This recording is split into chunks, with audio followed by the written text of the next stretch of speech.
तो कैसे आप लोग, उम्मीद करता हूँ आप लोग अच्छे से होंगे और बहुत ही मज़े में होंगे। तो भाई कल है India versus Pakistan, 14 September and the biggest rivalry. तो भाई साहब, अगर आप बाइकआउट करना चाहते हो, अगर आप मैच देखना नहीं चाहते हो तो आई रेस्पेक्ट योर डिसीजन। अगर आप देखना चाहते हो तो उस पर भी रेस्पेक्ट है।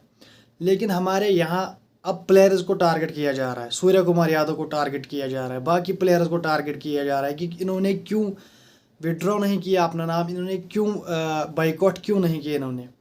लेकिन भाई साहब, मैं आपको एक आसान शब्दों में बताना चाहता हूँ। जब आपकी गवर्नमेंट, आपकी सरकार, समझ रहे हो आप, जब आपकी गवर्नमेंट, आपकी सरकार इजाज़त दे रही है तो वो कौन है, समझ रहे हो आप। जब सरकार बीसीसीआई को कह रही है कि आप जाके खेलो तो हमें कोई मसला है नहीं, तो आप जाके खेलो, तो भाई साहब आप प्लेयर्स को क्यों टारगेट कर रहे हो। यहाँ आप देखो, हर किसी सपोर्ट्स में, चाहे कोई भी सपोर्ट हो, चाहे फुटबॉल हो, चाहे कोई भी सपोर्ट हो भाई साहब, उसमें चाहे एक दूसरे के कंट्री के हालात कुछ भी हो, समझ रहे हो आप। मान लो आप इंडिया और पाकिस्तान, यहाँ पर क्रिकेट में ये सब हो रहा है कि हमारे प्लेयर्स को कहा जा रहा है कि आपने क्यों बाइकआउट क्यों नहीं किया। अब आप अमेरिका और रशिया ले लो, समझ रहे हो आप। उन दोनों को अगर उनके बीच कुछ कोई भी हालात है, कोई भी बुरे हालात, तो भाई साहब सपोर्टर्स कभी टूटता नहीं है। बाइलेटरल नहीं खेला जाता है, लेकिन भाई साहब जो मल्टी टूर्नामेंट सपोर्टर्स हो, जो कोई ऑर्गेनाइजेशन चला रही है, जिसका कोई गवर्नमेंट से कोई नाता ही नहीं हो, जो एक नॉन गवर्नमेंटल ऑर्गेनाइजेशन हो भाई साहब, उसका कोई गवर्नमेंट से कोई नाता नहीं हो, तो भाई साहब उसमें सारी मुल्क खेलते हैं, चाहे आपस में कोई भी कितनी भी बड़ी लड़ाई क्यों ना हो। तो भाई साहब यहाँ पर हमारे प्लेयर्स को टारगेट किया जा रहा है कि सूर्य कुमार यादव ने क्यों हाथ मिलाया। आसिफ मुनीर ने तो हमें धमकी दी थी कि हम न्यूक्लियर अटैक करेंगे इंडिया पर। सूर्य कुमार यादव ने कैसे हाथ मिला लिया। भाई साहब जब आपकी गवर्नमेंट राज़ी है, जब आपकी सरकार राज़ी है, तो भाई साहब हम कौन हैं। तो हम तो भाई साहब एक आम आदमी है। हमारे हाथ में ये है कि हम मैच देखना चाहते हैं या नहीं, वो आपके हाथ में है, समझ रहे हो आप। अगर आप देखना चाहते हो तो वेल एंड गुड, अगर आप नहीं देखना चाहते हो तो दैट इज़ टू गुड। तो भाई साहब ये आप बात आप समझ लो। लेकिन आप प्लेयर्स को टारगेट कर रहे हो भाई साहब, ये आप बहुत गलत कर रहे हो। आपको प्लेयर्स को टारगेट नहीं करना चाहिए, क्योंकि वो अंडर बीसीसीआई आते हैं।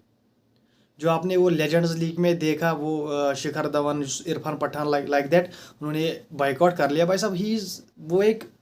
वो एक लीग थी भाई साहब, वो एक प्राइवेट लीग थी, उसको कोई चलाने वाला नहीं था। ये आप दिमाग में रखो। यहाँ पर इंडियन प्लेयर्स को चलाने वाला बीसीसीआई है।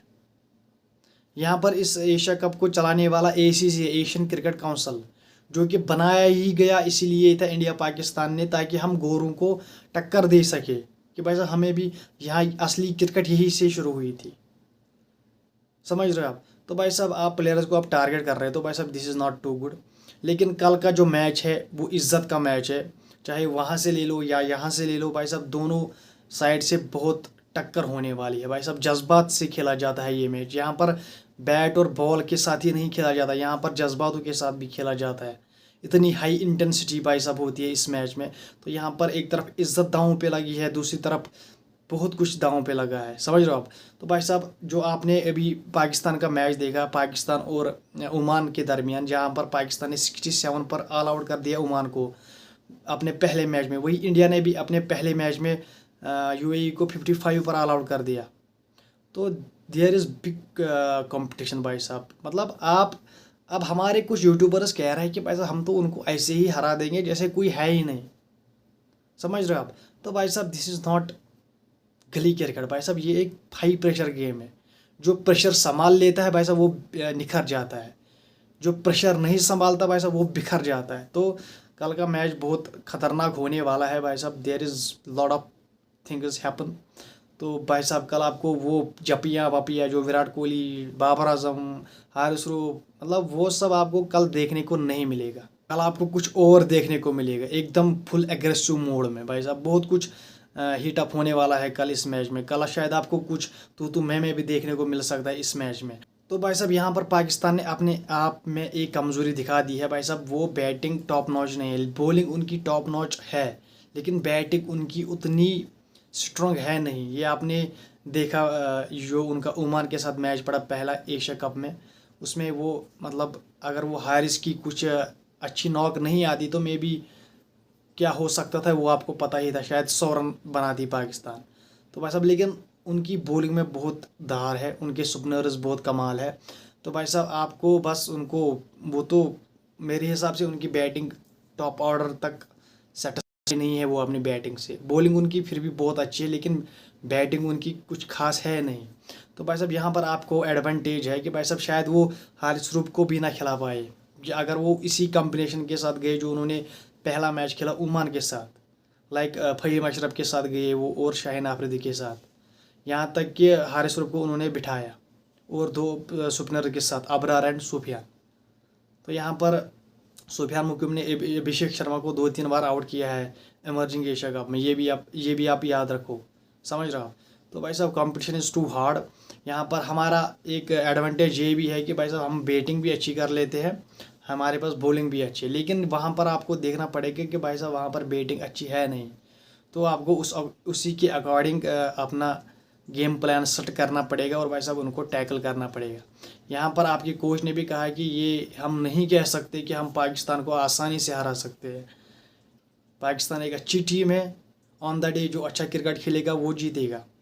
यहाँ पर कोई नंबर 1 2 3 ये सब कोई सीन नहीं है यहाँ पर। तो बांग्लादेश और श्रीलंका के बीच भी मैच चल रहा है अभी, और बांग्लादेश भाई साहब 0 पे 2 आउट थे, मतलब कहाँ से वो कहाँ पहुँच गए, 139 तक उन्होंने किया।